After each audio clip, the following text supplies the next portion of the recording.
Hello everyone and welcome back to Matriarch Astrology. Today we are diving deep into Neptune's massive shift into the sign of Aries, a transit we have not seen in over 150 years. And in this video we are going to be breaking this down by rising sign. So make sure that you are watching for your rising sign and not just your sun sign. The planet Neptune brings dreams, illusions, as well as spiritual transformation. But in the sign of Aries, this energy is going to get a fiery, action-packed twist. I will have the timestamps down below and make sure that you drop your rising signs down in the comments and let me know how you are feeling this energy already. First, we're going to start off with Aries risings. Aries risings, this is a major shift in how you see yourself. Neptune transiting your first house can make things a bit foggy when it comes to your identity. One moment you can feel completely inspired and sure of yourself, and then the next you can feel confused as to who you are in the world. During this transit, you might find yourself wanting to switch up your style or looks, or even how you present yourself. Others may see you as a spiritual teacher,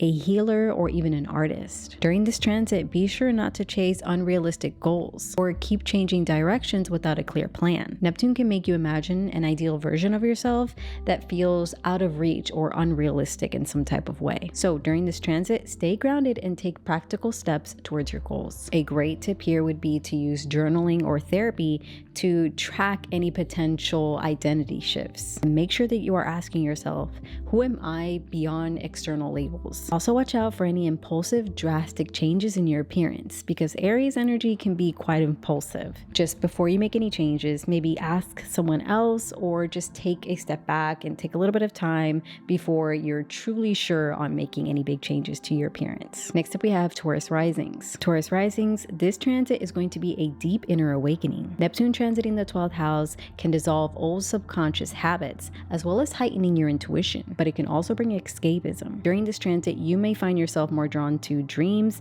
symbolisms, as well as spiritual practices. You could also experience vivid dreams or even premonitions. Just be careful not to burn yourself out by overworking and then withdrawing in order to compensate. So make sure that you are setting consistent routines for your spiritual practices to help you stay grounded. And a great tip to do that would be to use meditation, journaling, or even hypnotherapy in order to explore your subconscious without feeling overwhelmed. Now, I did make a video of psychic abilities in the birth chart and I did mention Neptune transiting the 12th house and you can check out that video here. Next up we have Gemini risings. Neptune transiting your 11th house can bring deep spiritual connections, but also a confusion about who to really trust. During this time, you may attract artistic or spiritual or humanitarian friends or groups, or just feel drawn to a bigger purpose in your life. However, you do want to be cautious of people who make big promises but don't follow through, or any type of groups that may have hidden motives. So a good tip here would be to trust your intuition, but make sure that you're fully researching before investing and fully committing into a new friendship or organization.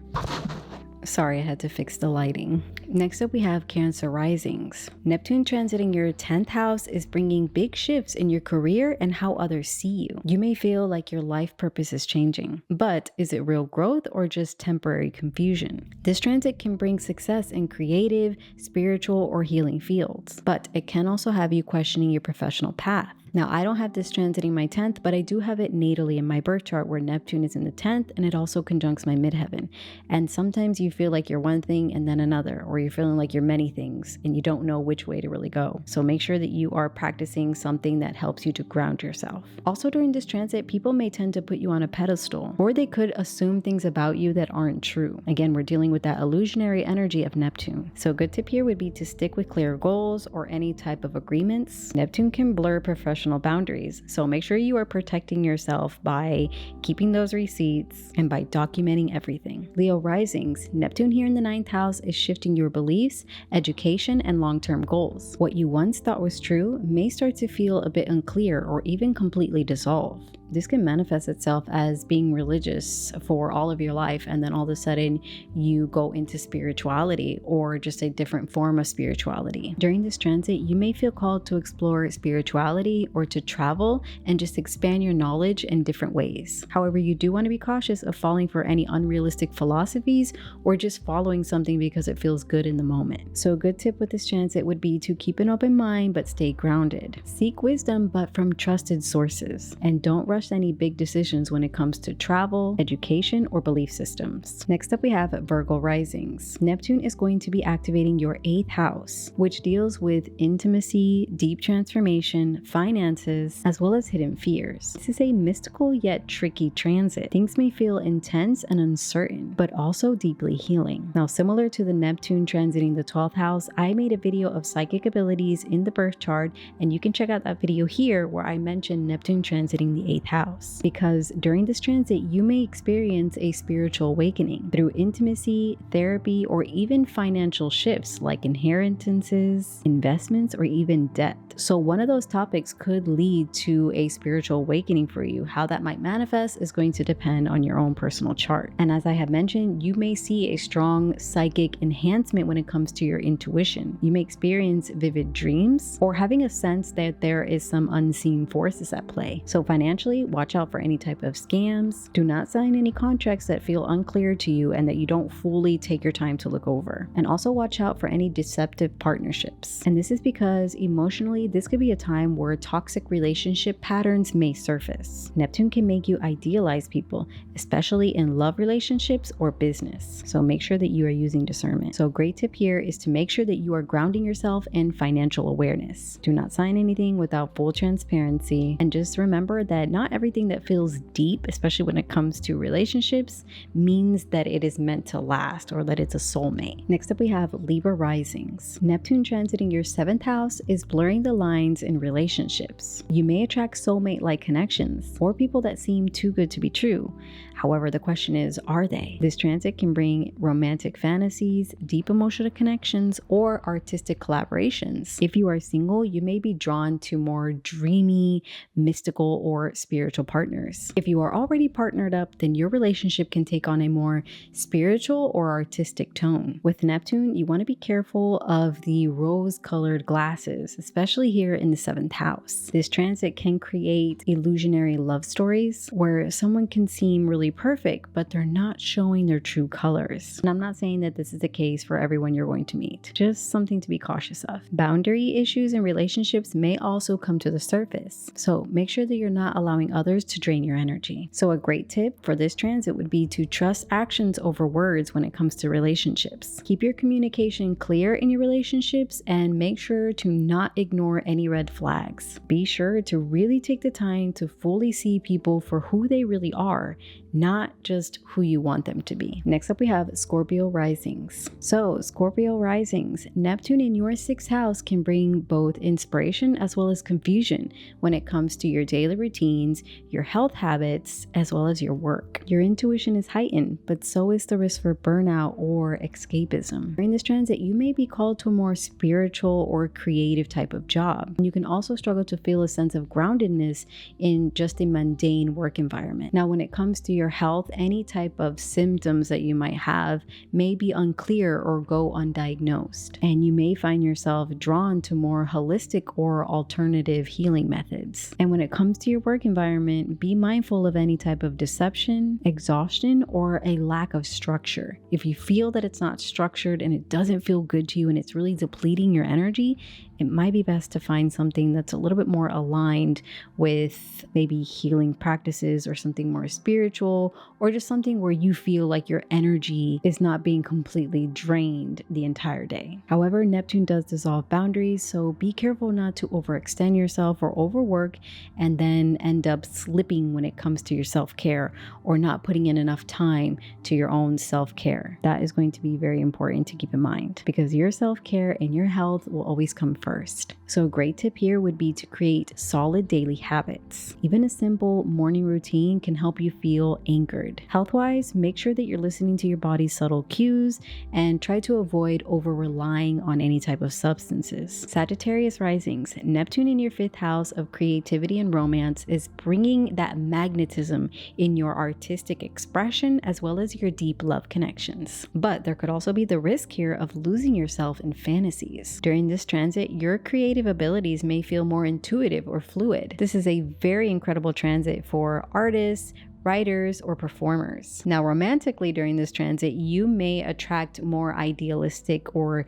dreamy relationships that may feel otherworldly. Just be careful with this transit because not every connection means that this is a past life soulmate. Some of them may be lessons and not lifelong loves. Also be mindful of any reckless escapism in partying, gambling, or romantic delusions. So a great tip here would be to use this Neptunian energy to channel your creativity into more creative projects or even just starting a new hobby. That could be by knitting, crocheting, starting a sketchbook, or anything that you find that you really enjoy and that when you do it, time flies by. And romantically, enjoy yourselves, but make sure that you are keeping a structured, grounded approach before making any major commitments. Capricorn risings, Neptune transiting your 4th house is dissolving old family structures or emotional patterns and overall your sense of home. This is a deeply internal transit, completely reshaping how you define security. In this transit, you may feel detached from your roots or have nostalgic